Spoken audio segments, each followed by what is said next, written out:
Kama mnavyoona tuko eneo la Mangapwani, eneo ambalo serikali yetu chini ya Mheshimiwa Rais wa Zanzibar Daktari Hussein Mwinyi kwa makusudi kabisa tumeamua bandari ya Mangapwani kuwa ni bandari shirikishi, kwa maana kwamba itakuwa na moja majukumu yake ni kuwa na shughuli nzima ya ushushaji wa mafuta.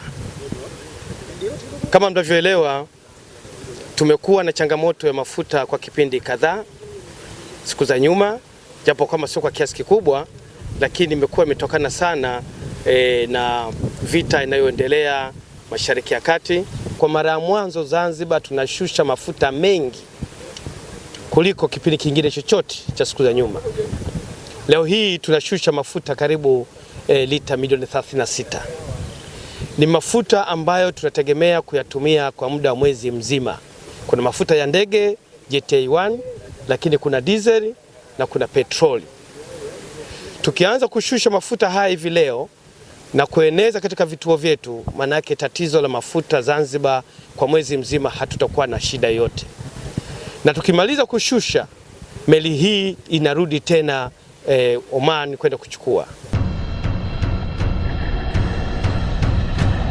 Meli hii mafuta yatakuja kwa kiwango kikubwa, ambapo karibu ya tani 27,000 zipo kwenye meli hii.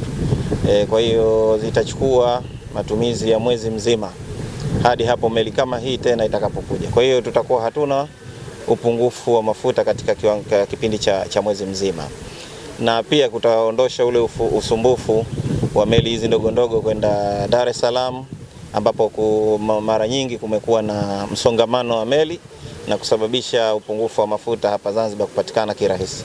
Pia itaondosha pia usumbufu wa meli zetu hizi ndogo kwenda Mombasa, ambapo pia tumekuwa tunapata changamoto za msongamano wa meli pia kule, kwa hiyo kusababisha hapa Zanzibar kukosekana kwa mafuta.